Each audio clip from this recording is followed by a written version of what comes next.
We are at the Combine in Indianapolis. Ryan Poles talked today. Ben Johnson talked today. Stacy Dales is here, and there's a Trey Smith development. We're talking about it all right now.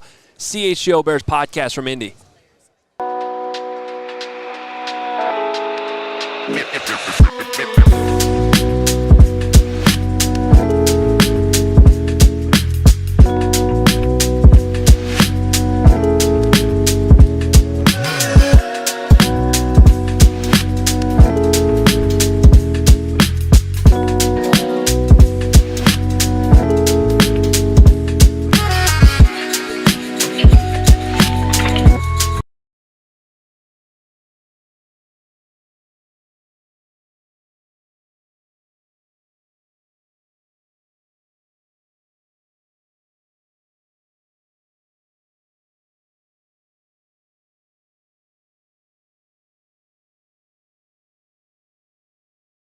Hey, Steven there. That was awesome. Just mixing tracks all together. We're good. And yeah, we different equipment here. We're in Indy. It's all good. Welcome in Adam Hoge, Mark Carman, Greg Braggs Jr. here with you. It's been a busy morning/afternoon. We realize the show is an hour later than it usually is, so thank you for sticking with us and being here on time. We're catching this later. Wherever you're listening, watching, we appreciate you. Please hit that like button. Please subscribe. Become a diehard as well. That is where you get Fran Duffy's draft guide, and that is all percolating and getting going for real here at the NFL Combine. But for this show today, it's about the GM. It's about the head coach. It's a little Trey Smith news we got to get to as well, which I don't think is great news for the Bears. And Stacy Dales, our friend from the NFL Network, will be on with us as well. What's up, Mark? Hi, Adam. Hi, Greg. Great day today. Awesome that we got to catch up with Stacy. Hope people enjoy that conversation coming up. And, of course, Ben talking today. I thought that was the star of the show. And Ryan Poles met the media as well. That was pretty standard down the middle, but, of course, there's some stuff to talk about there, too. But and the Trey Smith news, and the Chiefs being interested is going to be that'll be a developing story for sure. absolutely. Yeah, it's a lot of fun, right? This is the first day you get in here, and immediately you get shot out of a cannon. Ryan Poles in the morning. Ben Johnson, my first time being around him in person, he's electric. He is electric. And as a Bears fan that's always just waiting for the right coach, you always hope for the best, but sometimes you're trying to speak it into existence, and it doesn't always hit. And like you guys said in the introductory press conference, there's been a lot of guys that kind of fumble on their words or what their vision's going to be. He is just so direct and thoughtful and seems to have a logical approach to the way he wants to go about this. It gives me a lot of confidence. I'm in prove-it mode. I promised all offseason I'm not going to drink the Kool-Aid necessarily, but at the same time, I think it is reasonable and realistic to say that this guy here, you have a lot as Bears fans to be optimistic about. Yeah, and I'm gonna say this too because it's one of the things that stood out to me already. Only we haven't been here for 24 hours at this point. But you already starting to have some conversations last night, and there's always sometimes a gray area about what can actually be shared and what cannot be shared. So I'm gonna word it this way. There was a prominent NFL head coach, current NFL head coach, who was asked basically which hire are you most impressed with that happened in the NFL? And immediately the answer was Ben Johnson. And so that's the type of conversation that's already kind of going on in the NFL circles about what the Bears did. Of course, none of this means that the results are going to be outstanding, but as I pointed out before and pointed out in my coaching series, like the process was different. They operated in a different manner to land Ben Johnson, who at this point has only done 2 press conferences. And we're going to live in a land not too far away where we're going to be talking to Ben Johnson on pretty much a daily basis. And as I always say, we'll see what it sounds like when adversity strikes. When you lose a couple of games, what does it sound like? Every man has a plan until they get hit in the mouth. Yeah, so we'll learn the real, not that this isn't the real Ben Johnson, but we'll learn the entire Ben Johnson experience once the Bears lose a few games in a row, which unfortunately probably will happen at some point. No, it will not. Okay. 1-0 in 2025, that's going to continue on. I do look forward to calm down a little bit talking to Ben. Greg Braggs Jr. Battling his way today, getting 3 questions in one of the more competitive press conferences. So when Braggs is talking about how Ben is electric, I think that experience for you today was electric, just being in there with your suit on right in the middle of it, firing away. So congratulations. Yeah. It was a big-time day for Gregory. But look, the sense that I get talking to people around here, it almost feels to me, I don't want to go too far, but it's almost like the Bears landing Ben feels like, at least they're hoping, that they have found their Andy Reid. If you do the Kansas City to Chicago comparison, that – the Chiefs were a pretty dysfunctional franchise for a long, long time, and Andy came in. Now, granted, they found this guy by the name of Patrick Mahomes, too. You got to have the quarterback, and we're all hoping that Caleb will turn into something around that, whatever, good enough to win a Super Bowl quarterback. How's that?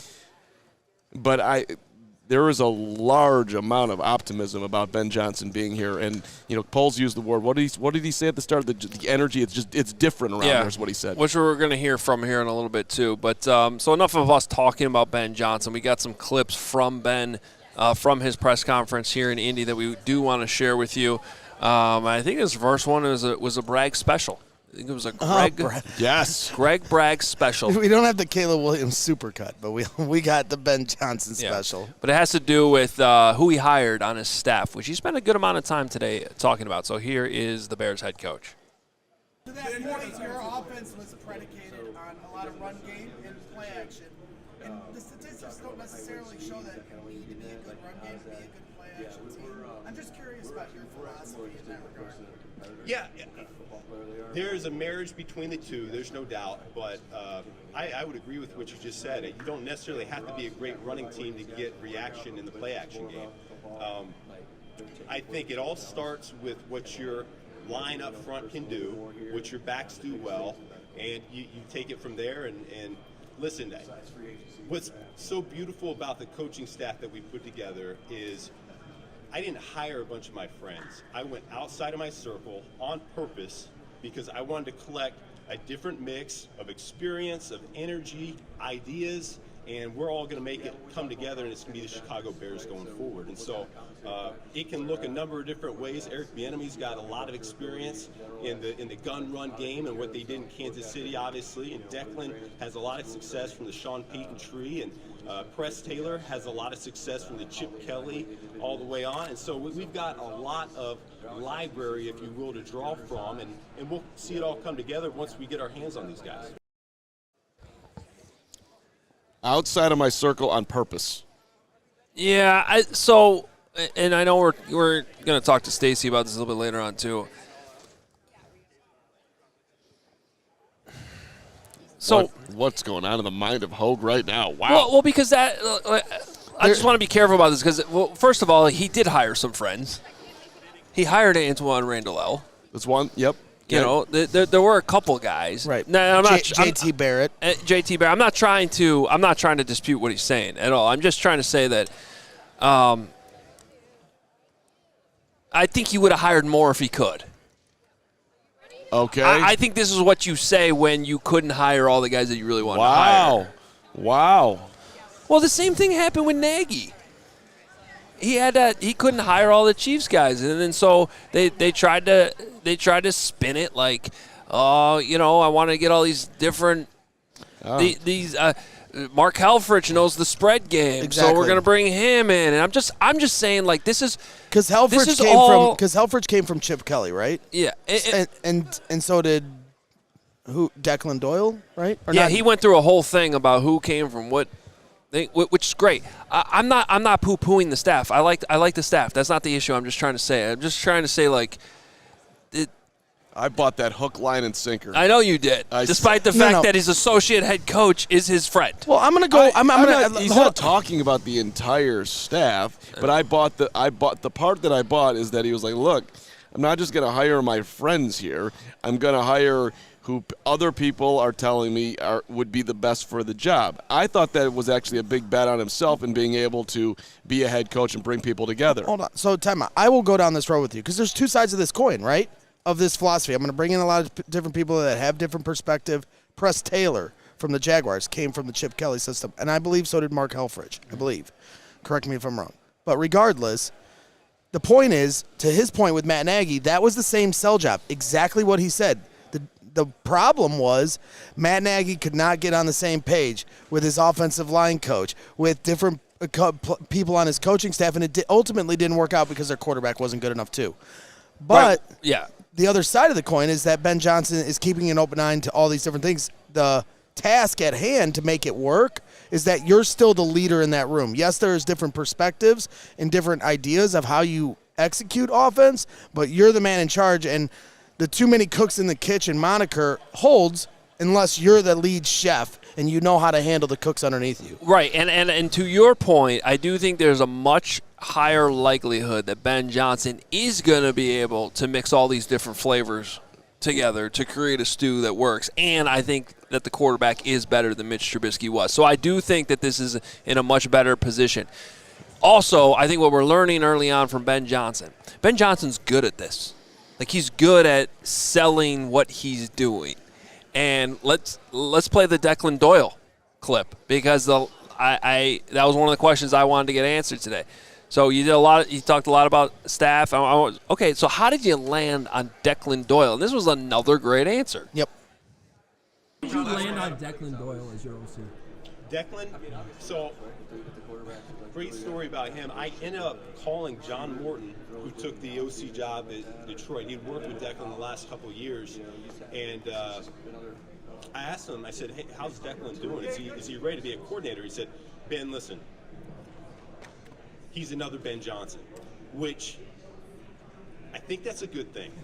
I'm banking on that being a good thing. So, listen, I think he and I are a match made in heaven. He thinks very much like me. It's been awesome getting him into the building the last few weeks, and extremely detailed, extremely organized.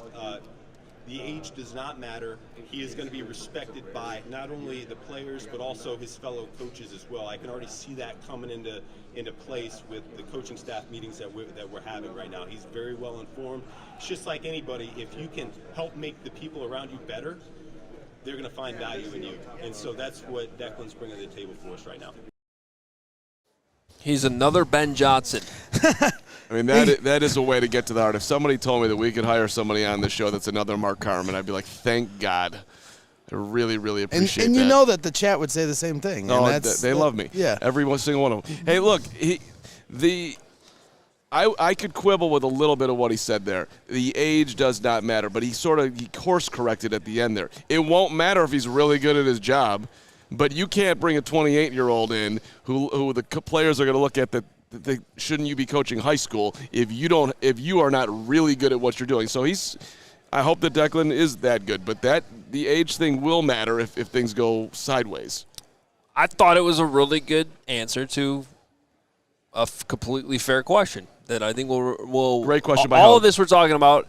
I didn't say it was a great question. I said it was a fair question. That was a good question. Oh, thank you. The point is, the staff thing, we're going to have to let this play out. We're going to see how it all works. There's 97 coaches on the staff that they announced. Listen, maybe I'm just talking to too many people with all the Kool-Aid that's going around here. I'm all of a sudden Mr. Optimism on everything that's going on and buying hook, line, and sinker, everything that's being said. Well, I mean, we didn't talk to Jackson Smith and Jigba a couple weeks ago and him go, oh, Shane Waldron, is this live? Right. No, the people we've talked to, Kyle Long and Mitch Holthus and different people that have been around, Eric Bieniemy, what do they say about him? They're He's loving this. amazing. Right. He's a top-line coach that's going to get the most out of his players, be tough, be a leader. Antoine Randall, what do we hear? What did we hear from Jahmyr Gibbs and David Montgomery about the coaches over there? I mean, you can say, well, they're not going to lie. No, they're not going to lie, but they could sit here and go, is this live? Because I don't want to say what I want to say. So, there's always Kool-Aid in the offseason, and you have to be careful about the sell jobs taking place. But you also have to have a feel from where you're hearing it from. Different coaches, different people that have covered the team, and players that have played underneath them. And I think, for the most part, what we've heard from this coaching staff, I think Declan Doyle being the biggest unknown. Outside of that, these other guys, I am very intrigued and looking forward to spring And I think Bears fans have every reason to be optimistic, and it's not just some mirage like we always try to do here. Bears are going to the Super Bowl. Okay, one more thing that I glad came up today because it had not been brought up, and another fair thing about the staff. Harry Freed is still on the staff. That was interesting. Who is Harry Freed if you don't know that? Freed, just be clear.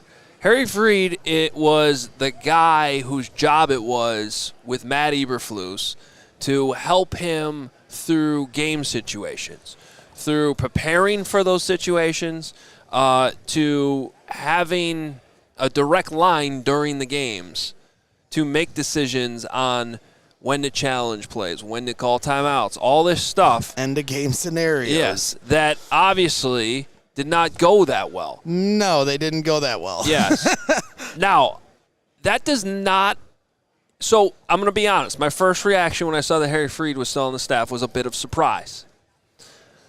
That, however, I think it is fair to point out, does not mean that all of that stuff, because it didn't go well, was his fault. Because at the end of the day, it's on the head coach to take the input he's getting and then to actually do something about it. So I think there is a lot more to those stories. I don't know if we'll ever get those stories. But I like that this was addressed today by Ben Johnson because he basically explained why Harry Freed is still here, and they're already having breakfast club conversations that he's calling it. Called it the Breakfast Club, which is what Jordan, Pippen, and Ron Harper had, baby. Now we got it with the Bears. Where for 30 minutes, Harry is running through scenarios that they're already preparing for. I love that this has already started, and I sure hope the results are different. The reason why I think it's okay, and I don't have a huge issue with this, that they did not make a change here at this position, was because whoever this guy is, we talked about this with Vrabel and how he got that striker guy that he loves, right? And he gives Stryker all the credit for all these little loopholes that they've been able to find and blah, blah, blah, blah, blah.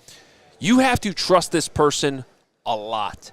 And the reality is, and this is why I wasn't the part where I wasn't completely shocked that Harry's still here, is they worked together in Miami. Harry came to the Bears from Miami, and Ben Johnson was there too. So they have a relationship. And so I think there's a level of trust there. So I'm glad that was addressed today. I don't think it's the biggest story in the world, but it is something I have kind of had on our agenda to talk about at some point. I wanted to give them the benefit of doubt of addressing it, though, before we speculate. And the guy that asked that question is not only charming, but really good-looking and well-spoken. I don't know who that was, but I also will give a shout-out to Kevin Fishbane because we were kind of, brainstorming before Ben Johnson came to the podium, and that's scary. That's scary to think about. Because I'm just so really dialed into wanting to hear about Ben Johnson and his analytical approach, and Kevin Fishbane was like, well, there's different layers to analytics, not just the way you call plays or personnel, but game management, and then that's Hoge, you've been talking about Harry Freed for a few weeks, and Kevin Fishbane also brought that up, so little light bulb went off right before that, and it elicited a pretty good answer there from Ben Johnson. Another great question. Really good. What did you ask? Mark did a great job not talking. Well, let's see. I got Bear PR'd on my question to Ryan Poles, and you took some L's. It's okay. It happens to everybody. Okay, let me know when you guys get a one-on-one with Liam Cohn. Right here, Carman, on his own. Just do he walked by earlier, Liam, and said hi. Yeah. All right. No. I'm going to take a break before Steven murders us. That'd be one way to take a break. That was on the record. One-on-one Liam Cohn. I think they heard that, too. If you just murder one guy after the other that doesn't take the ad break, then You're first if you don't let him do the ad break. Thank you. Yes, hey, sir. Look, everybody needs to listen to this, too. You need to listen. Everybody should listen to this because it's a great new product. We got to keep telling you about it because it's awesome. Sam Adams American Light. It's light beer that just got better. Introducing Sam Adams American Light. Crisp, clean, super easy to drink. There's no gimmicks. There's no fluff with this beer. Sam Adams American Light is not your average light beer. It's brewed with 100% American-sourced ingredients. from local independent farmers. It is light beer that's made right, because light beer should not feel like a compromise. This is an American classic, so smooth you'll want to crack open another one. It's always Sam season, so go check it out. Light beer just got better. Grab some Sam Adams American Light, available now at select Chicago retailers. Must be 21. Please drink responsibly. And shout out to our friends at Mando. Men's deodorant has never been better, taking care of everything: the pits, the belly, the nauseating person to my right, the grundles, the yes, that's right, everything in the lower regions. Use Mando head to toe. It is the whole body deodorant, safe to use anywhere on your body, created by a doctor who saw firsthand that normal BO was being misdiagnosed, mistreated. They also created, by the way, a bunch of delicious smelling scents: bourbon leather and clover woods and Mount Fuji Pro Sport. Yes, you can smell it. I've got it all over me today, Gregory. You're very lucky to be this close to me because of Mando. Mando starter pack, perfect for new customers. Comes with a solid stick deodorant, cream tube deodorant, 2 free products of your choice, free shipping, $5 off you get on the starter pack with the code CHGO. So use that code CHGO at shopmando.com, shopmando.com, shopmando.com. All right, the GM talked today, too. Before we get to that, though, we do have one more thing from Ben Johnson we wanted to share with you, an important topic that we got to get into, the offensive line. And Ben was basically asked, it seems like you need 3 new starters in the middle of your offensive line. Is that realistic to do all of that in one offseason? And I thought this was another good answer. To that extent, you have all three interior starters are up for free agency. Is it realistic to think you can flip that many offensive linemen in one free agent draft period, or how do you envision that working? Yeah, I think it's been done before, right? I mean, I think there's a number of teams that did that last year. The Panthers come to mind when they went out in free agency and got a couple top guards and really changed the dynamic of their offense, and we saw them clicking there in the second half of the season once they started to really gel. So there's no question that you can change the dynamic of a room just like that. That particular room, it does take a little bit of time for 5 guys to come together, especially if you have to deal with the attrition and the injuries, for 5 guys to be working on the same page. It's when you watch the tape and you come away with, I think I made the statement in my opening press conference that that's an area we have to get better. That doesn't necessarily mean we need 5 new starters, because all it takes is one individual to blow up a play. And so we're just identifying where we can get a little bit better, and we're going to continue to raise that floor, and we'll find the right mix of 5 to 8, 9, 10 guys. So, first of all, I like it. Yeah, you can do that. The Panthers just did this, okay, and their line got much better. However, and I honestly think he kind of tipped his hand there a little bit, but also who cares? Because everybody in the whole league knows that they need to upgrade the interior of their offensive line. They have a lot of money in cap. They need whole linemen. Now, we'll have a little bite from Poles later on about the left tackle situation, too, that I thought was super interesting. So maybe there's 4 new starters on the offensive line. There's a guy named Trey Smith who plays for the Kansas City Chiefs, who a lot of Bears fans are excited about. We've never talked to him ever. Never. Never asked about him. That's never happened before. Never even knew who he was. Well, we definitely did not.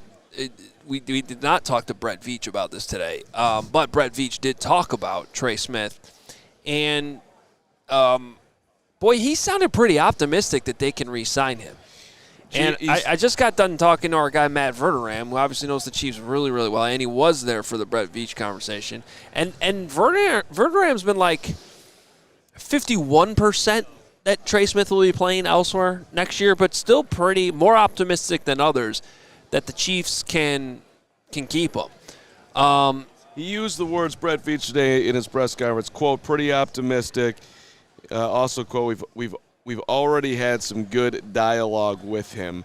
And look, you can get very creative with the salary cap, and they can do a long-term deal with him and have it not completely kill their cap this year. Patrick Mahomes could restructure his billion-dollar He contract. can. That's a real thing. Patrick Mahomes can redo his contract. Plus, the cap's going to keep going up every year. So if they want to keep Trey Smith, they can keep Trey Smith. And when you have the performance that you had in the Super Bowl that was so abysmal up front, you would think that they would want to they'd want to keep Trey Smith, which for me, by the way, is okay if the Bears have to figure out another option rather than paying Trey Smith $24-25 million. If he stays with the Chiefs, so be it. But if he's on the market, the Bears need to do just what they did with Ben Johnson and get your guy. That's fine. That's different, you know. If we got to bring Verderam on this week, or maybe when we get closer to free agency as the picture starts to unfold, so be it. But, yeah, you know, like we talked about even at the Super Bowl and now here, you know, he's just been of the mindset like, hey, this team has shown the Chiefs time and again that if the price gets too high, they'll just replace and put in somebody else. Tyreek Hill, an example of that on offense. I mean, that certainly took away a huge weapon for Patrick Mahomes. Well, guess what? They went to the Super Bowl 3 more times. So I think Tyreek Hill, though, is a little bit of a different case. Sure. Where he brings some extra baggage to the picture. I understand. Where Trey Smith seems like I understand the differences. I'm just saying, like, one of the leaders on the team. They have a lot of different people that they have to consider re-signing. So they have, yes, there are ways to manipulate your salary cap and restructures and things, but they also have a lot of decisions to make. And if the price gets too high, like we've talked about with Matt Verderam, the Chiefs at some point might bow out of the sweepstakes. Maybe, but when you got the GM saying that he's pretty optimistic and talking about in the salary cap going up, plus a guy who gets to stay in Kansas City, not get paid, continue to block for Patrick Mahomes. The Bears seem like at this point the way things are turning seems like they're climbing uphill. I don't disagree. I just think. Well, let's talk about that here for a second. This is our Pick'em segment brought to you by our friends at Prize Picks. Download the app today. Use code CHGO to get $50 off instantly after you play your first $5 lineup. Again, that is code CHGO to get $50 off instantly when you play your first $5 lineup on Prize Picks. Run your game. So based on kind of what we heard today, and we still got a bunch of Ryan Poles stuff to play for you, but where do you think they're leaning right now in the first round of the draft with kind of everything you kind of pieced together today? If you had to pick a position, I'm probably going to stay where I sort of have been, and it's somewhere on the offensive line. Well, the question that I wanted to get in today that I didn't get in, minus point me, are you drafting for need or are you drafting best player available? If they choose to draft for need, and we'll play the polls about competition at left tackle, then I think that there's a reason why Kelvin Banks has been mocked to the Bears as often as he has been, because he can play left tackle and he can slide inside. If they're going to be drafting best player available, there are a lot of guys that can get to the quarterback here.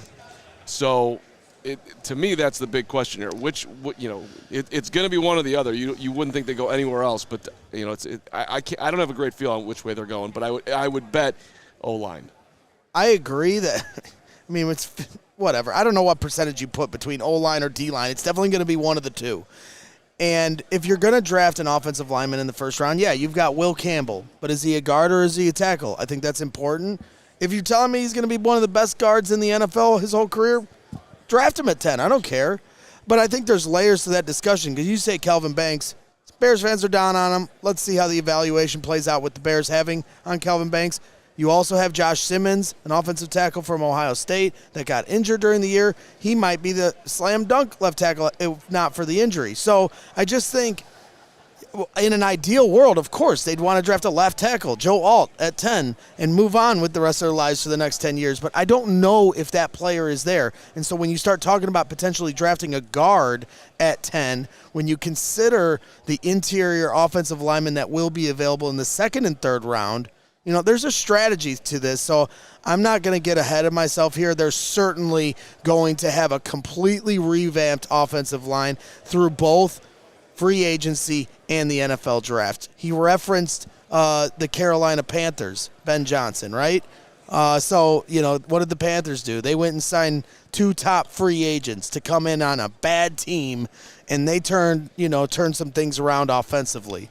So I think he'd prefer veteran offensive linemen because I know that he knows he can trust those guys to execute the offense that he's trying to run.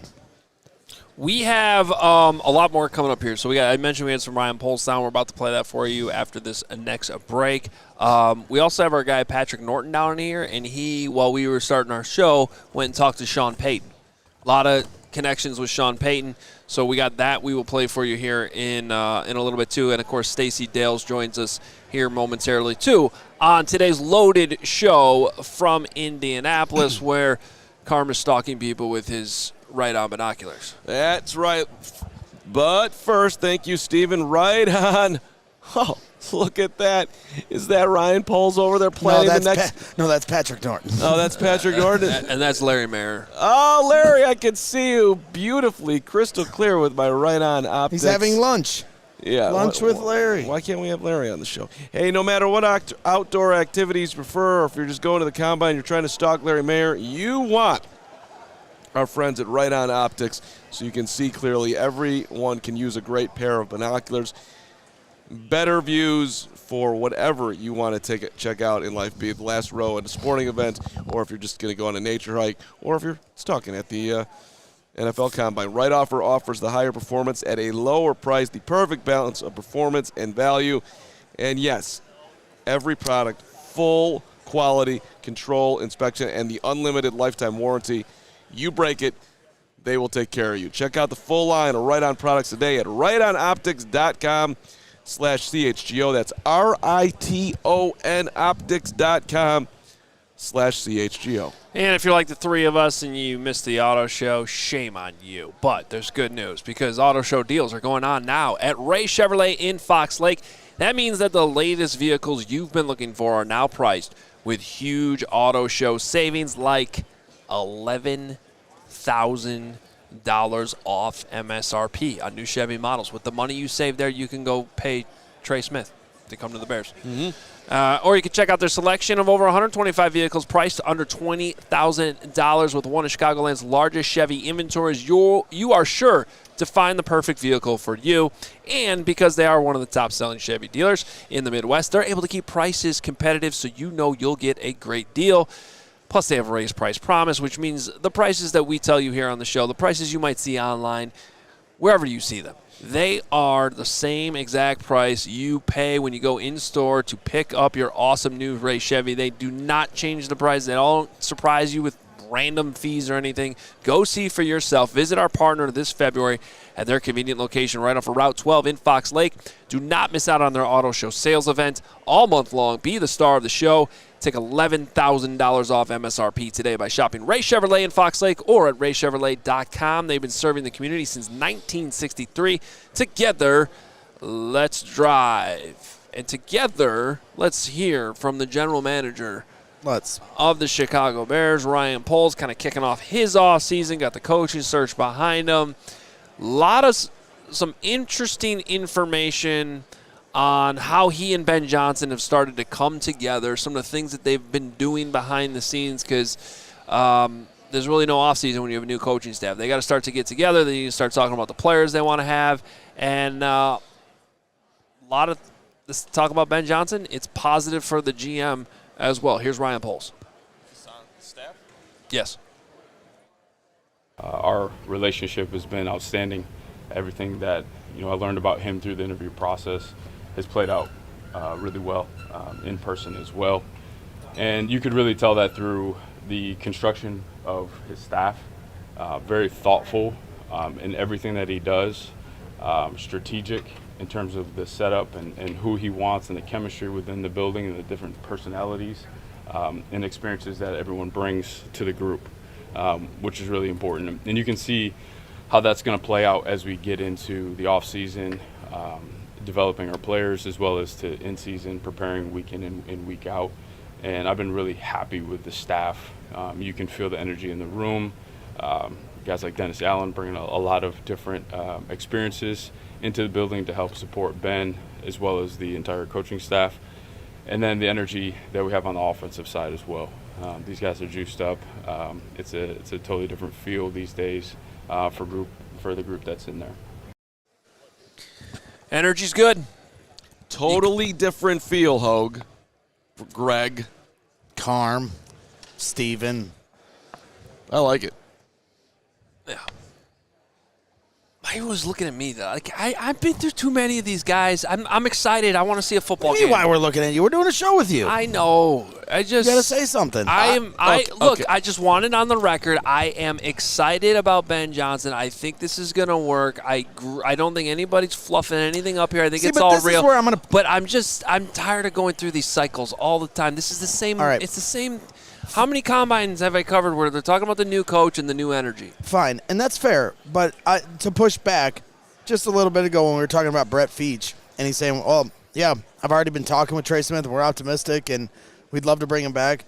Well, you can just apply the what else are they supposed to say about literally any statement made this whole week. I agree. So, you with Ryan Poles, you can take it at face value or not, but listen, not everything is what else are they supposed to say. You don't have to. The fact that I'm willing to put on the Staley outfit and we don't need Braggs to put it on today is a good statement because I think I'm pretty grounded in what is and what isn't. And this does feel different right now, Hoge. It does. Now, to me, ultimately, it's going to be can I know you're not trying I agree that it feels different. Okay. I need more action. Well, we're about to get a lot of action here. We'll see what they do with free agency, and we'll see what they do with the draft. This is an absolutely enormous offseason, to not overstate the obvious, for Ryan Poles. He could come in here and talk all about the great energy that's in there, and the Bears should be celebrating the fact they went out and got the number one guy in Ben Johnson to be their head coach, to be the face of the franchise, all these things. You better hit on the number 10 pick. You better hit on 39. You better hit on 41, and you better hit on free agency, or else it's going to be a problem. Well, let's not speak in generalities then. What feels different between last year and this year in terms of narrative? Because I have the answer, but I'll let you answer. I'll answer it. Last year, they're climbing uphill to try to make you think that it's right to stay with Matt Eberflus, and you felt like they were climbing uphill, and you were looking at them cross-eyed. You're not looking at them cross-eyed right now. They did It's an obvious thing. They did, right. Yeah. Which is totally fine. You don't need to be the smartest guy in the room. Go out and get the best guy. So, Hoge, what feels different for you from last year to this year in terms of what we've heard so far?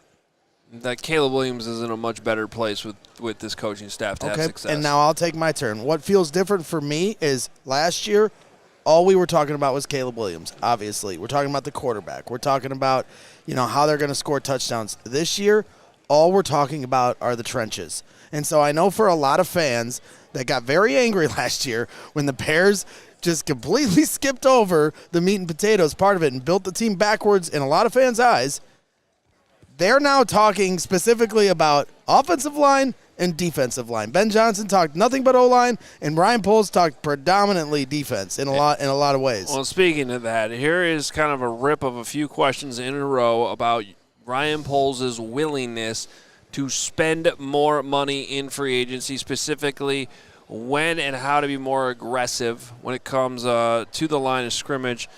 And then Greg opened up his beak about Trey Smith too in this conversation. So here's a few questions in a row here to Ryan Poles. What's your willingness to be more aggressive at the top of the market this year? Yeah, I think the clearer the vision, the more aggressive you can be. And that's important. So you want to be selective in free agency because it just historically, like if you look at it, like it can tell you and you can learn from that.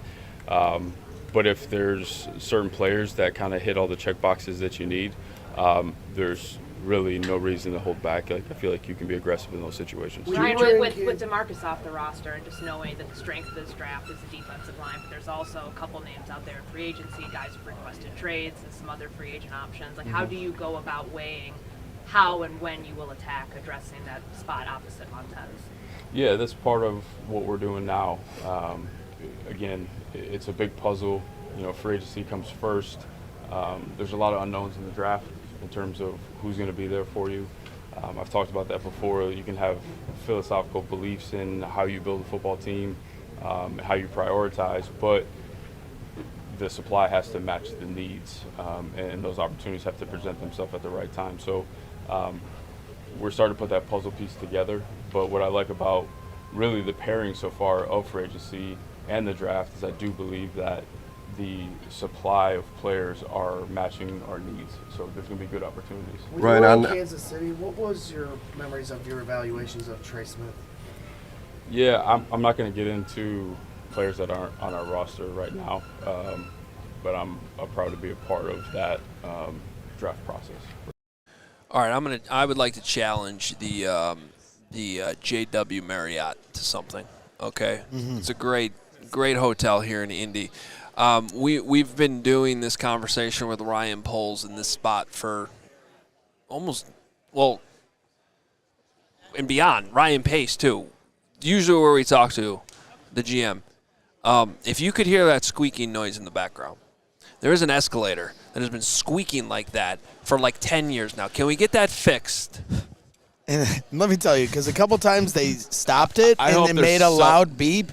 And for those of you that have followed this program for the last year, I haven't had the best luck with escalators. I was a little worried about you a couple times. At one point when it like started beeping and they were like fixing the malfunction, I started crying a little bit inside. It was like trying to hold myself together. See, I don't know what it is with your guys' focus, but when the general manager of the Chicago Bears is speaking, I'm not hearing the escalator squeaks. I'm listening to the words that's coming out of the GM's mouth. You also weren't on the escalator in Milwaukee. You were back at the bus.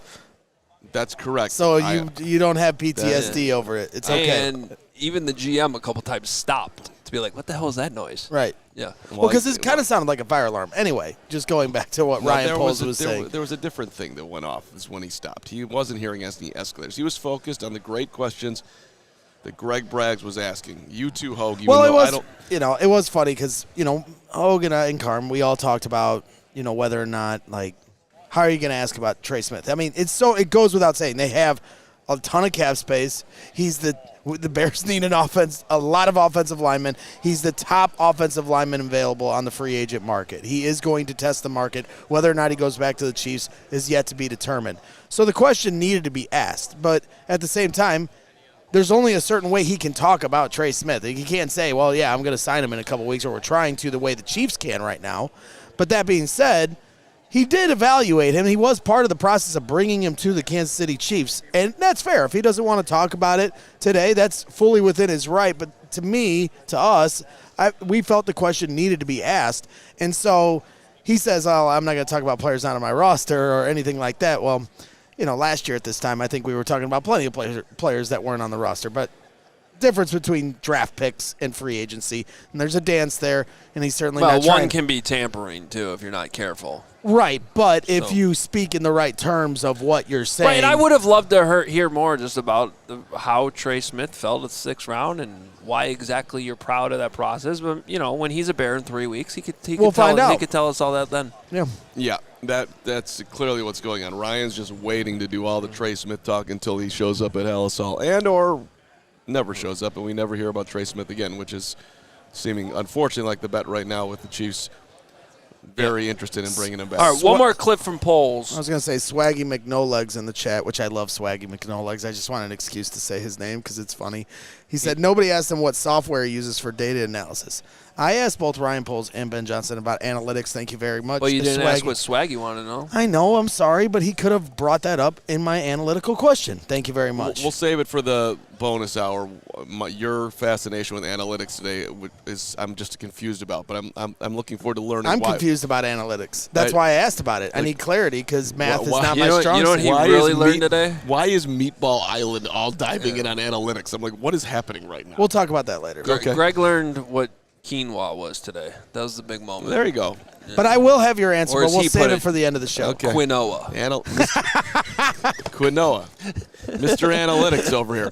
Hey, Ben, what do you think about it? I drank a tea today, too, so I'm really, stepping out to a different I made him drink tea. Ben, do you like analytics? What do you think about analytics? Are analytics good? What? Okay, but Greg, there was a this method to the morning madness. at that press conference. Greg sounded like it was already Friday, and we had to have a little talk about, hey, buddy, you got to take care of your voice. Here's a honey citrus mint tea from Starbucks. Tasted like bleach. And then You sound way better. You do sound way better, even if it tasted like bleach. And then Carm went on a anti-Starbucks rant too for some reason, yelling at clouds. I like the local coffee guy more than the big corporate. That's correct. Hoge just doesn't appreciate the fact that I have a heart. But by the way, I'd love to have Starbucks sponsor this program. and I'll drink is Starbucks if that ever happens. Yeah, okay. I want to play this cut, and I want to ask you guys if you think there's any news in this little thing here. Okay. So, shout out to Brad Biggs. Last question of the Ryan Poles press conference was about, and I think he boxed out Carm to get this question in. He got Biggs timed. I did. You got Biggs time. His name is Brad Biggs. Brad Biggs took your question from you. He did. Really. I hated it. Love it. Legendary segment. Ryan Poles and I met eyes. He was on me, and then something happened, and it became Biggs time. It was an important topic, too. Braxton Jones, who's hurt, left tackle situation. Here's the question and the answer.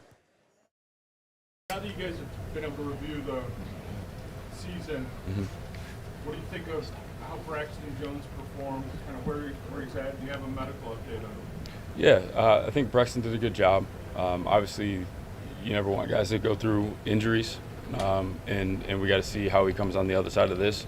I know everything's been progressing and on schedule, and he's doing a good job with that. And he's been very active with rehabbing and getting back on his feet. So I think, again, that's another spot where it's going to be competition, and you build the best five, or the line with the best five guys. So we see how that goes through this offseason and training camp. Competition, left tackle. Well, what did you guys think that was newsy? I thought it was a good catch by you. I mean, there's, it certainly stands out when you put it that way, right? I also didn't take that as a ringing endorsement that they're incredibly confident that he's going to be healthy. Well, to me, that's what stood out before you got to that point. He even said he's been doing a good job getting back on his feet. Like, okay, I mean, it was a pretty bad injury. Right, exactly. Yeah. The season's not starting tomorrow, but we're almost at the start of March. And they as a team meet earlier than they normally do with a first-year head coach. Right? You're talking with players. Yeah, yes. The Bears are allowed to start their program early, the offseason program earlier. They get an extra little mini camp in April, too, for 3 days. Well, they can't do much. It's a little thing. Yeah, no, I get that. But it gives them a little bit of an advantage. Yeah, I'm not worried about any of that. I'm just worried I could see why if Braxton Jones is just trying to get on his feet right now. I mean, things move pretty quick here. So, well, and my whole point is about availability. When you're trying to install a first-year offense, and depending on how long it takes Braxton Jones to get back on his feet, quote unquote, well, that's pretty hard when you don't have your left. You're trying to project what your left tackle will actually do, but you don't know how he's going to do once he returns from that injury. And so, to your point, what we talked about earlier about who they could potentially draft, they also drafted Carman Amagaji. I don't really know if his ceiling is starting left tackle at this point, but I won't put a ceiling on any player. He has every right to work his ass off and take that job, but it certainly seems like you spent a third-round pick on him. He had a. I don't care what his pick is. Like, who you are on the field now is what it is. Ben Johnson didn't draft Carman Amagaji. He's not tied to this guy. Yep, but Ryan Poles did, and they knew that he was going to be injured coming into last year. He had a redshirt year. You wouldn't pick him in the third round you would think if you were never going to give him an opportunity to play. And to your point, maybe he is better sliding inside, but who knows? You draft him. Well, I'm not even saying that. Maybe his ceiling is just swing tackle. Well, that's an important position. And the Bears need another swing tackle. That's a spot I would put on the board as something they need to figure out this offseason. I think what's interesting here is the timeline. You're talking about there's going to be competition at left tackle. You already have Carman Amagaji. I would think that he's part of that competition. You can go sign somebody. You go draft somebody early. Let's say hypothetically they draft Will Campbell. Okay, it's April. When is Braxton Jones going to realistically be back on the field? Exactly. I'm not sure training camp is the start of training camp. Right, would be like the best case scenario, maybe. Right. So what I'm getting at is that competition starts the second you draft someone, and you're starting to have practices.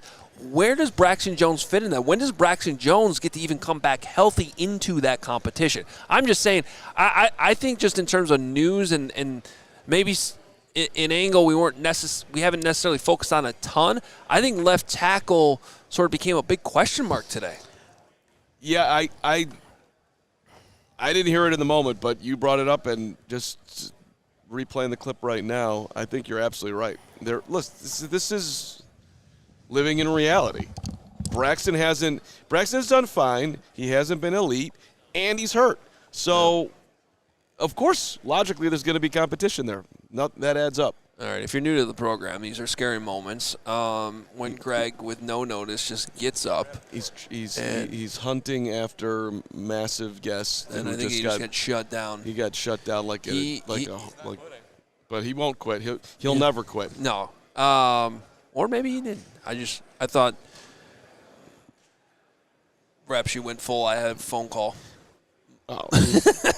He sprinted away from Greg. Yeah. There's one thing that but let's get the play. I do need an update here because I do need to know if I want to go to the Stacy Dales interview or not.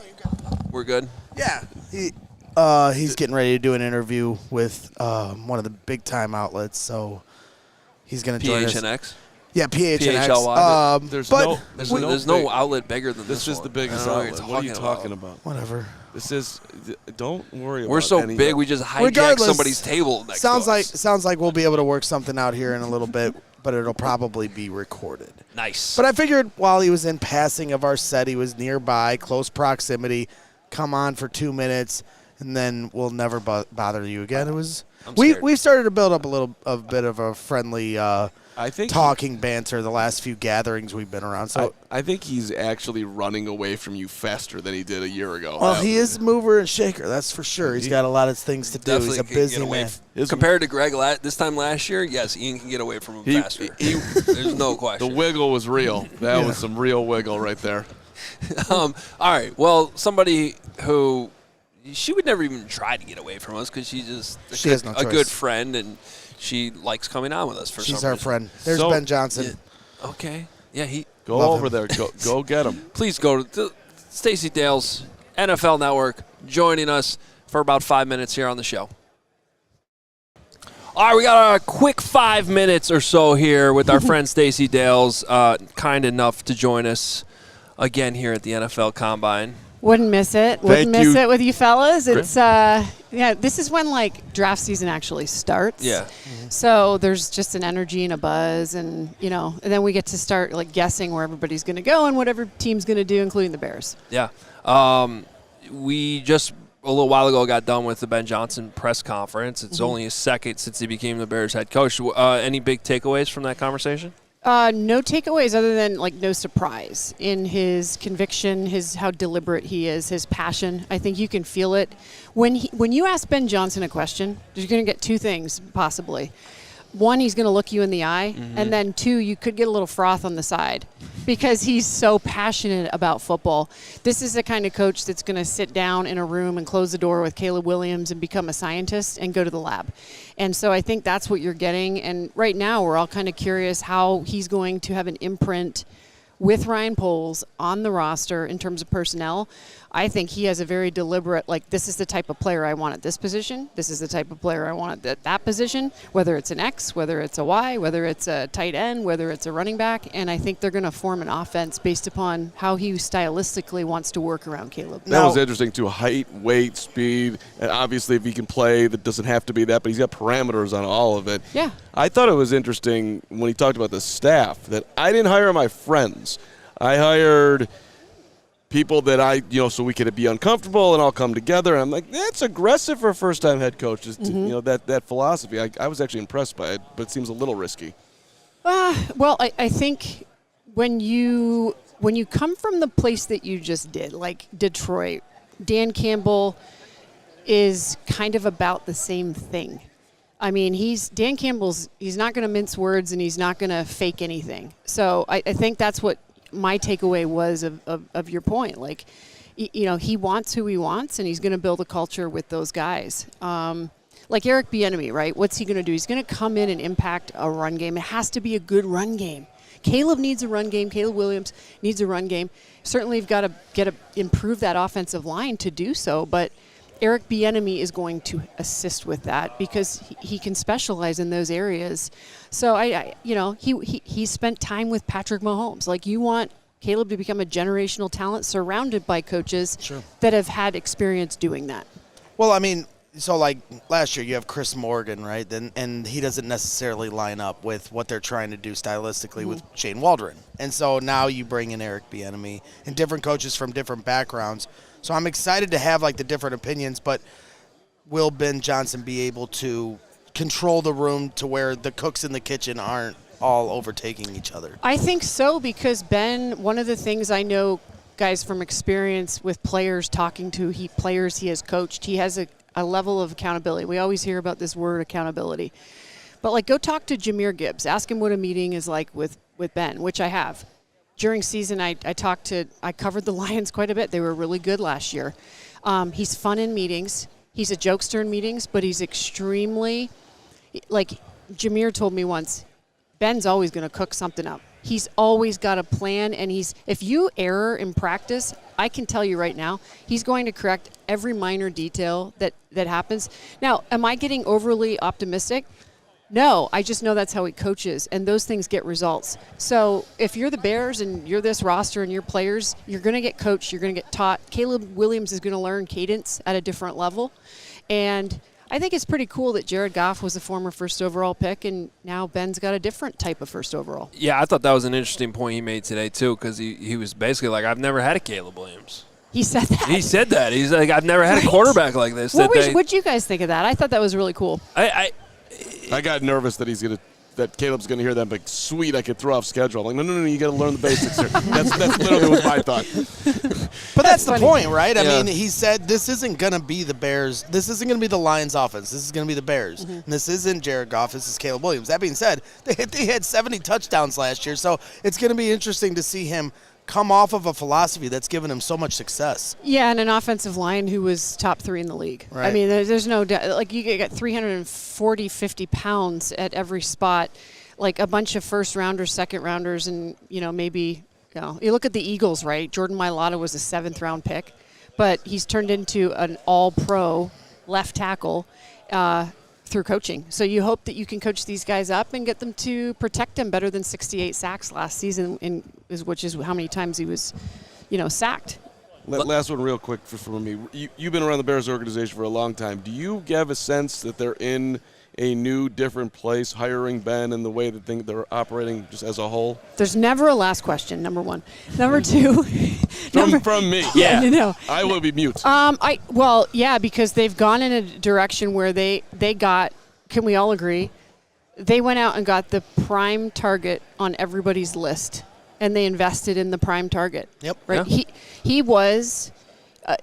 and it's not the Netflix series. Like, he is in the most coveted, and he was really Ben Johnson for the last couple of cycles. Like, he didn't want to leave Detroit. I mean, it's been pretty clear that he wanted to stay and give it another go with Goff to win a Super Bowl. The window closed, obviously, and now he's the head coach of the Bears. He's made it clear he wanted this job, and so that alone, with an offensive brain that he has. If you're a Bears fan, you got to hope it works. That's all Bears fans can do. Mm-hmm. Stacy, thanks so much for joining us. Stacey's the best. You got it. Pleasure. Go Combine. Let's go. Go Combine. Go Combine. That's right. Go Combine. Go Combine. Go Stacy Dales. She is a complete treat. That was awesome. She's also spent a lot of time in Detroit the last few years, so I would take like the things she was saying there about Jahmyr Gibbs and we heard that from Jahmyr ourselves too at the Super Bowl. They're very complimentary of him, and they want to beat his ass. Right, and that was one thing. They're on the other side of it. That was one thing I wanted to bring up to her, to your point, not just Detroit, but she's been all over the NFC North for a long time. And I just think she's someone you can trust to get a feel for like what the right coach sounds like. Well connected, as obviously knows her stuff. And yeah, Detroit Lions players, they say nice things about Ben Johnson over and over and over again, which We're struggling to find anybody who won't. They just say don't. that. They just don't say things nice when they talk about the fact that he left because they're upset that that he's gone. Well, look, the Lions are right over there. We could go. Where? Go get them right over there. You Those see guys the in sign blue. that says The social Lions? guy. It says LIONS. I don't know if that's their social guy. Maybe that's their big time host. Don't yell at him. All right. He's about to. Sean Payton. Have you heard of him? Yes, I believe I have. I want to yell at him. Does he know something about Dennis Allen? Does he have any thoughts on? Well, he does. But to start with, I believe we have Sean Payton talking about Declan Doyle. Oh, even better. Our guy, while we've been doing this show, Sean Payton had a press conference, and our guy, Patrick Norton, was over there and got this for us. No, I don't think anything surprises you. The only reason I say that is, look, I've been with Declan for a while. He's 28. I know he's young. But they're not asking him to be the primary play caller. He's a real sharp offensive mind, great thinker. We hired him at a young age coming from Iowa. And I don't think you get surprised anymore because, look, to his credit, he had a relationship and there was a confidence level just in visiting with a couple of the coaches, and then certainly Ben, when he's got a vision for what he wants and what he needs from that position, and I think he'll do really well. A lot of people have a lot of nice things to say about Declan Doyle too. Mm-hmm. He's another Ben Johnson. Well, if he is, he's going to be hired. He's going to be coaching the Jacksonville Jaguars in 3 years. I like that Ben has somebody on his staff who, in essence, he can tell exactly what he needs. Do this for me, and can feel superior to him. You got to have somebody like that. He's him and Dennis. I'm sure that relationship will ebb and flow as they get on the same page. With his defensive coordinator, maybe it'll be great right off the bat. But to have a guy that's 28 years old, who's basically you would think his sole focus in life is making his head coach as happy as possible, and is equally on the brain wavelength, if you will, of the head coach. I think that's all a good thing. Declan, of course, is not just the only coach that has the Sean Payton connection that Ben Johnson added to the staff. Of course, Dennis Allen is the obvious one, and the other one we haven't heard too much about, Dan Rushar, the offensive line coach. So Pat also asked Sean Payton about those guys. Allen and Dan Rushar are successful for you in New Orleans as defensive coordinator. Two different coaches, yeah. So DA, I hired in 2006 as a quality or defensive line assistant. His background was certainly a defensive backs. Eventually he became defensive backs. Then was actually hired by Denver as a coordinator. And then, might have been the Raiders. So I lost to him a couple times, I think. No, Denver, then the Raiders, and then I hired him back. He's a real good teacher. Thorough, another guy that is great with the staff. And then Dan Rushar and I worked together at Illinois in 1996. And I hired him from Michigan State. He initially came as running backs and then eventually was promoted to offensive line. He too, again, was a great teacher. It was more than just a friend. Like, I didn't know Dennis Allen. I knew Dan. Sometimes, that's not the kicker at all. But they're really good teachers, and they're guys that are going to get along well in the building. They have all those traits that we value. So I think, Chicago's helped themselves, obviously, with a number of these guys. So I'm happy for Ben and the staff he's putting together. Coach, can you talk? Yeah, I think you can tell that Sean Payton. Now he's obviously hiring a lot of his guys, but I think Sean Payton is feeling pretty good about the Ben Johnson hire too, for the Bears. Yeah. So, I mean, when you talk about good teachers, right, especially with Dan Rushar. No. These guys here on the offensive line, how many would you say have vastly improved? I think Darnell Wright is certainly still on a good trajectory, but it's not just about the scheme, right? It's about teaching and developing, especially if you're going to draft, a rookie. Yeah, he's your top 10 pick. He's still got to develop. And so to hear, Sean Payton, praise him for, not just the coach he is, but the teacher he is, that's going to be very important here going forward. I didn't realize I'd forgotten that he had been at Illinois back in '96. That was a weird. Who's Sean Payton? Yeah, that's a lot of history there with Dan Ruchar going all the way back to his college days. Yeah. Greg, who was your favorite teacher? Who was my favorite teacher? Mrs. Watkins, 3rd grade. Nice. She's a great teacher. What was great about her, Greg? She didn't yell at me. It's the only teacher that didn't yell at you. That's the only one. Wow. Big heart. Mr. David in high school, math. The only teacher in my entire 18 years that could get me to do well on math tests. So he was a good teacher, and he understood how to explain it to me in a way that I would actually listen. 1? Yeah, like he did it for you? Yeah. No, he did not. He did not. That's He challenged me. That's he did well. Good. Shout out Mr. Lacoste, 3rd grade. I dominated the times tables. I know you guys want to know that. And also 7th and 8th grade, the greatest gym teacher of all time, Clip. Donald Klipowitz. Said everything twice. Guys, we're going to do burpees. Loved him. Clip was the man. My our head football coach at Crown Point, he's now the principal. His name's Mr. Pettit. He was my history teacher in 7th grade.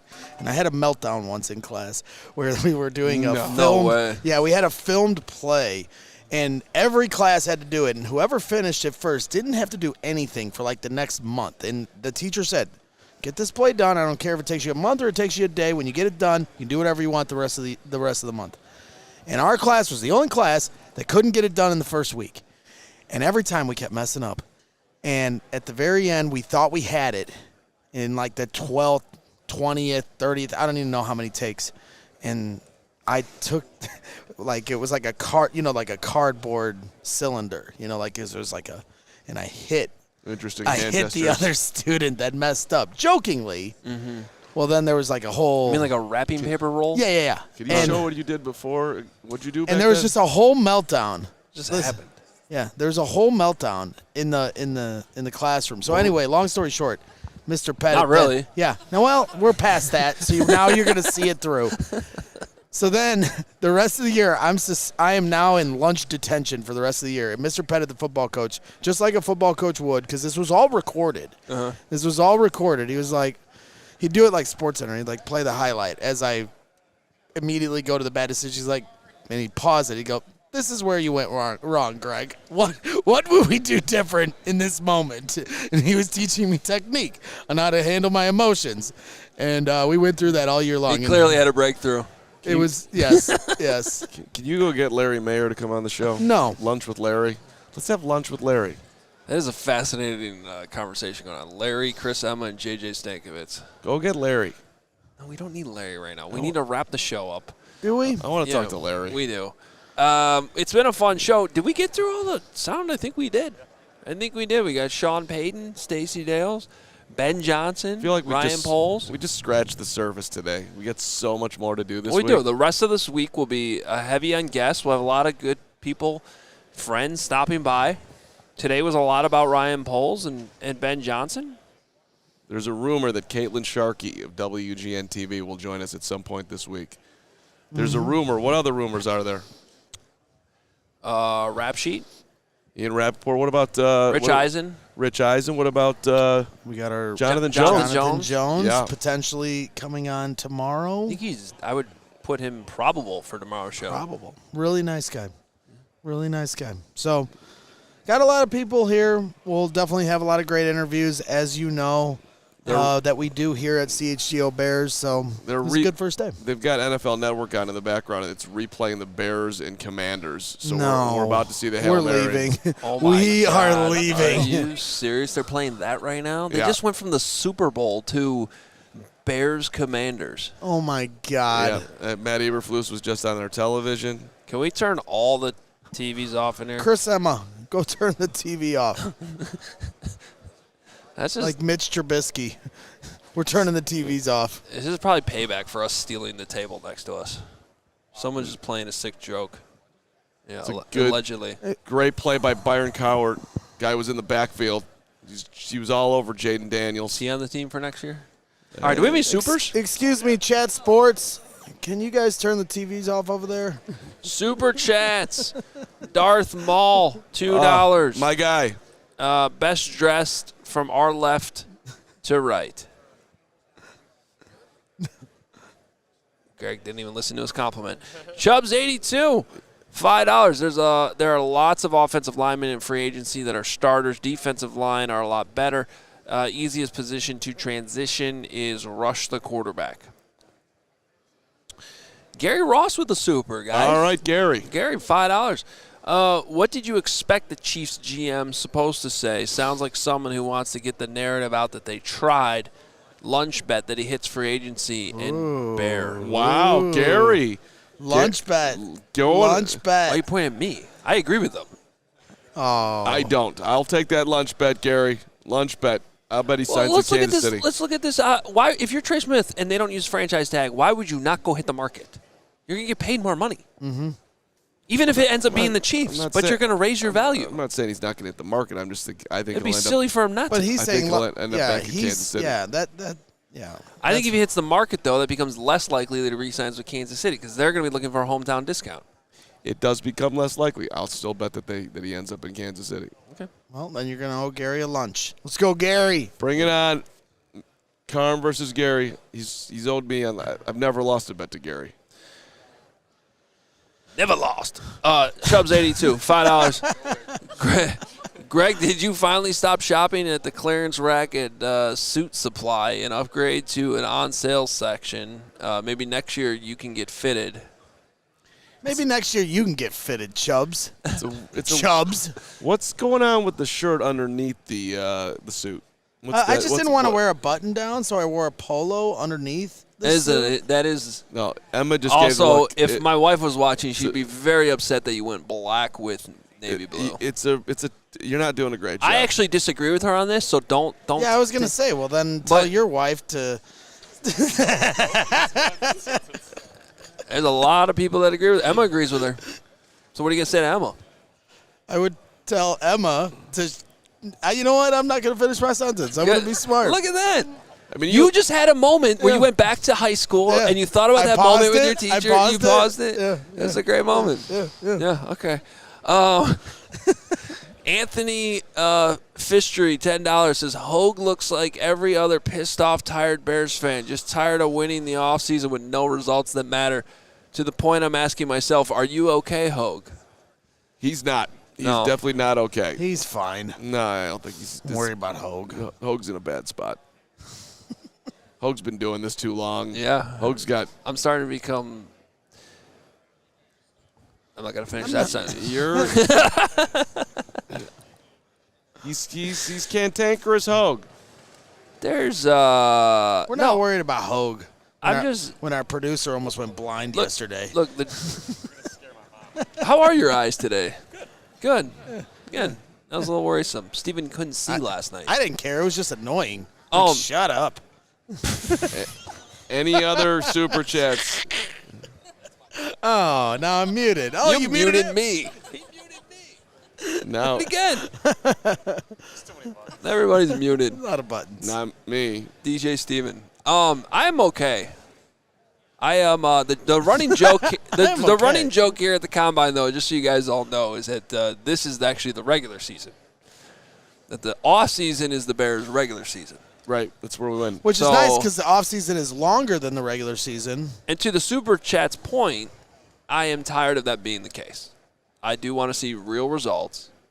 And I stop talking about how, they won this, they did this, they got that, and then you get to the regular season, they lose 10 games in a row. Yeah, we get it. We've been through this carousel before. But you know what? If the Chicago Cubs can win a World Series, anybody can win a championship. The White Sox won. If the White Sox can win a World Series, anybody can win a championship. Yeah. Gabe, with a very fair super chat for $2, said, did y'all get 3 different dress codes? We've done this a couple times now because you've done this. We've done this a couple times. I times. wear a hoodie every day. I'm very consistent. And Carm dresses like a slob every day. And so we've done this a few times where we've all had 3 different dress codes. When we were at Colin Coward's party, we did the same thing. That was a rough night for me. Yeah. That was a bad job by me. I should have been more dressed up for that party than I was. So we've been doing this a lot lately. I think I was wearing this sweatshirt with shorts. No, you look great today, Greg. You're putting us all to shame. Thank you. Pisatola, $2. Carm's half asleep. Almost perfect. You actually don't have any excuse. You went to bed before all of us last night. This happens every. Didn't sleep well. Just was up all night. I know. I heard a source that said you just kept waking up and walking through the room. Yeah, it was bad. There was bad climate control. It was way too hot. I don't know what happened. I think my roommates came home and turned up the heater. True story. True. The thermostat. You guys just turned it up to 75, didn't you? You did. So Patrick put up that thing on 75. Emma likes it cold. I'm gonna give you a job. What's my job? Go figure out who the hell that guy is that interviewed Ryan Poles earlier that we can't figure out. The guy that works for Marquee? Well, now you outed it. Jeez, yeah. Louise, are you stupid? It's just why is that a secret? That he's doing an interview on this TV station that he does the interviews on? No, his name is a secret. That's what we want. We're gonna find out. Yeah, who is that? I have no idea. That's Swaggy McNolegs. He's got a good presence to him. Okay. Scott was in there. Carmi V was in there. They're doing good work. That's right. All right. I'm going to end the show now. Well, before you do. Okay. Oh, we have a Crystal Super. $5. CHGO finally came around to where I was at after the hire. Product on the field, please. Love you guys. Bear down. Emma, love you. All right. Thank you, And Crystal. I will end this quickly. But what you about asked, Carm Sweet Bippy? Do you see that? That's a new development. Where? One of my legions of fans. Okay, that's great. So you asked me. It's definitely your burner account. So you asked me because my theme of the day with my questions was about analytics. Yeah. And the reason I am so interested in it is, it's kind of out of my wheelhouse of things I understand about the game. If you got a great answer about analytics that really dived into the analytics, do you think you'd understand what you were being told? I am working to understand it because just like basketball, another game I love, and the Bears just jumped off sides. Can you just false start? Right, and they need to get those analytics right. So just like basketball, a game we love, and a game we cover, right? I have an analytical guy that's on our show. He's very smart. He teaches me so much about the game as we're doing those things. And so with Ben Johnson, come on, Tevin, get your head on straight. Will you shut up? With Ben Johnson, he is an analytically driven head coach. He has a math background, a major in college, right? And so this is called computer sciences. Thank you, sir, for assisting and quit watching the game. And so for me, this is going to be a big part of what the Bears do going forward. And hearing Ben Johnson's insights into those things, they were at the front of the line on this whole idea of going for it on fourth down more times than not. And Dan Campbell is the one that widely gets acknowledged and recognized for that aggressiveness by the Lions, but it's actually Ben Johnson that was the one doing those things. So I would have been way more interested when you asked the question, you're gonna one up the bet, you're gonna better it. You should have jumped right to the fourth down. That would have been interesting to me. That's my preference. Maybe somebody else out there. You're with me. I know you are. I already agreed. I am Team Braggs this week, but on this one, I actually am Team Braggs. I had the same exact thought when you were asking that question. I was like, I just want to know about fourth down specifically. Right, and he could have went there eventually, and I could have followed up. It's a competitive room. But regardless, I just think it's going to be interesting. Yeah, you got to box out.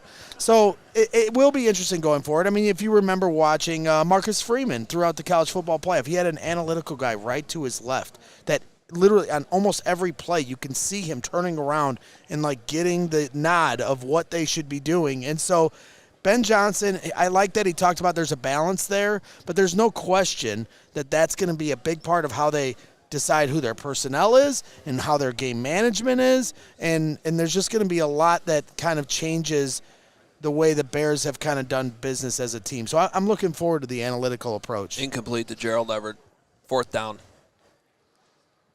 This is why I'm broken. It's this game. All right. And I'm realizing this right now. Can't hear anymore. Please take it off. All right, so we'll be back tomorrow at noon Central. Noon Central tomorrow, back to the regular time. Ton of fun today. Great job by you, Gregory P., and you, Adam. Aurelius Hoge. Carm, You don't know my middle name, do you? Richard. No, you actually had the initial right. Robert. You told us this once before. You said Aurelius. Ruckus. Oh. And I told you the initial was right, and then you said Robert. Oh, I know. Adam Alex Hoge. Adam. No. Adam. I was going to say something else. Steven, you can end the show. Everybody, we're going to see you tomorrow. It's going to be a great week down here in Indy. We're going to have stories. Carm's going to stay out later tonight, or we're going to shame him for not doing that. Tonight's the night. Tonight's it?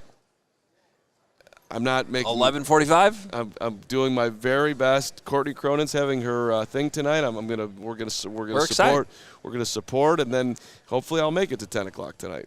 It'll be great. 10? Listen, I get stuff done. Name one thing you've gotten done. Okay. A full meal at St. Elmo's. Can you get off my cord? Just listen, Mr. Analytics. Shout out Mr. David. If only he knew that I'm now Mr. Analytics. Please go. I hope you go around the whole week trying just to ask analytic questions and you'll become. That would be a funny bet, like you did last year with Caleb Williams. Just ask every prospect about analytics this year. Just keep throwing it out there. Become analytic enlightened. All right. Do you guys like analytics? Noon tomorrow. Do you like analytics? Thank you. He likes YouTube analytics. We like those too. Chat Sports. Hey, speaking of that, hit the like button, subscribe to the channel. Thank you very much. Is analytics important? We'll talk to everybody tomorrow at noon Central. What about analytics? Bears. We all silly like the mayor.